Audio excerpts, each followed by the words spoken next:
بسم اللہ الرحمن الرحیم۔ رسول خدا صلی اللہ علیہ وآلہ وسلم کی حدیث کی روشنی میں آئیے ہم اس سوال کا جواب حاصل کرتے ہیں کہ ایسی عورت کہ جو اپنی زندگی میں پہلے شوہر کی وفات کے بعد کسی دوسرے مرد سے نکاح کرے اور زندگی گزارے،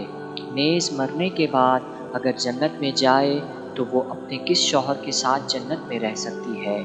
واقعہ کچھ اس طرح ہے کہ ایک روز حضرت ام سلمہ رضی اللہ تعالی عنہ نے رسول مقبول صلی اللہ علیہ وآلہ وسلم سے پوچھا، یا رسول اللہ، ایک عورت نے اپنی زندگی میں 2 شوہروں سے نکاح کیا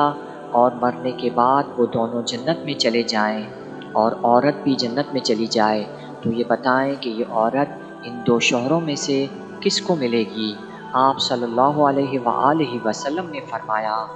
اسے اختیار دیا جائے گا اور وہ اس شوہر کا انتخاب کرے گی جس کا اخلاق بہتر ہوگا اور جو اپنے اہل خانہ کے لیے بہتر ہوگا۔ پھر آپ صلی اللہ علیہ وآلہ وسلم نے فرمایا، ام سلمہ، خوش خلقی سے دنیا و آخرت کی بھلائی نصیب ہوتی ہے۔ امام جعفر صادق علیہ السلام کا فرمان ہے، حسن خلق یعنی اچھے رویے یا اچھے اخلاق پر اللہ تعالیٰ بندے کو وہی ثواب عطا کرتا ہے جو اللہ کی راہ میں صبح و شام جہاد کرنے والے کو عطا کرتا ہے۔